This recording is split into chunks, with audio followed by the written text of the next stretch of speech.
Sorry if I haven't been posting for a while. I was away. We had a whole bunch of family gatherings, and I recently just got sick. So, I have enough energy today to make at least a video. I've been wanting to make this one for a while. I just couldn't find the time to do it. But this is the, today we'll be learning about the batik inget on the masinko. Now, before, I forgot to mention this in my first video, but you want to use, to make a sound, you want to use itan, or you could use violin rosin or cello rosin. So for me, this is like the front, but you want to use, it looks like this. You could just ask the Esis or Diakon from your church for like a big piece of itan, and then you could just rub it onto the string.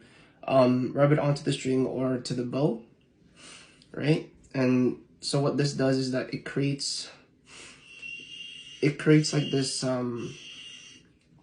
this layer where it can vibrate once you rub them against each other. So you can see how it's a little bit lighter here. So that's what you want to do, or that's what you want to make. And you want to make sure you don't touch it, or else if you get your hand oils on there, it won't vibrate as well. So right now it's onto the bow, right? It's lighter than the actual color. You could probably see it there, but that's what makes the sound. And note that if you strum higher up, you'll make the natural sound, but if you strum a little bit lower down, you'll be hitting an octave higher. So if you strum here, higher up the string, you're gonna get the natural sound, or get the note that you're tuned to. So we're tuned to an E, so we're getting an E here. But the lower you strum, the note will be higher, so it'll be an octave higher. So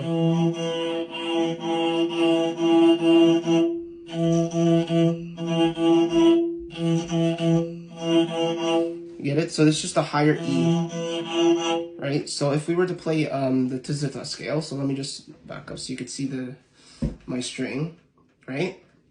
If you play the Tizita scale, right? If we played it up here, it sounds different than playing it down here. You notice the difference, right? By ear, it's higher here. And when you play, you usually want to play in between so that it jumps between octaves, if that makes sense. So usually I don't play up here. I'm always playing like down here or close to the bottom. So here. So you get that natural sound of the masinko. So our Tizita scale is, so because we're tuned to an E right now,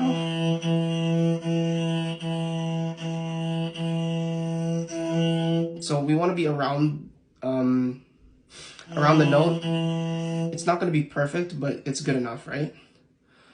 So E, so our next note is an F sharp, right? And we're going to up a semitone, so it's going to be a G. So what we're going to do is we're going to slide our finger or our thumb down, right? So the further down we go, the higher up the notes are, because we're creating tension, right? Right? It's like a slider. Right? So if we're at an F sharp and we want to change it to a G, we're going to go slide down and make sure it's a half step.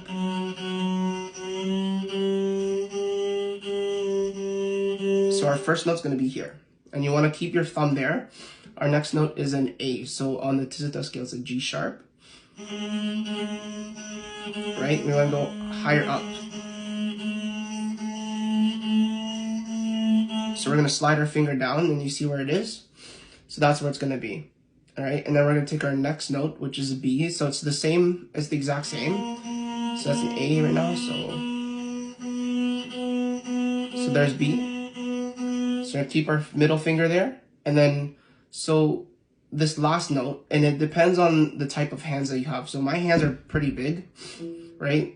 And so if I can't reach this one note with my ring finger, I would have to use my pinky. I've already played this scale before, so I know to use my pinky instead of my ring finger, just because I can't reach it, right? So let's... The next note is a D, right? So the furthest I could go with my ring finger is a C sharp. I can't stretch it all the way, but I could use my pinky to reach that D key. which is right here, right? For me, it's right here.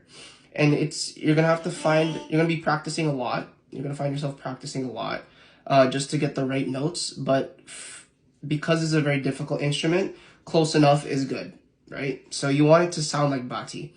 So when you play Masinko for a while, you know the scales by the sound. So, for instance, I know that this is Tizuta because it sounds like Tizuta. I know that this is Bati because it sounds like Bati. You get it? Right? And according to the mezmer you're playing, you just want to make sure you're just making little adjustments, like higher, like adjusting your pinky higher up or a little further down, just so you can get the right pitch so it doesn't sound off. Right, see how it was a little flat there? Right? A little higher up. There you go.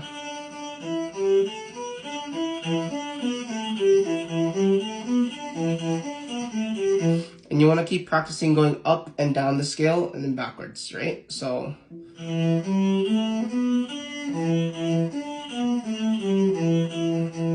thumb, finger, middle finger, pinky, open, pinky, middle finger, finger, and thumb.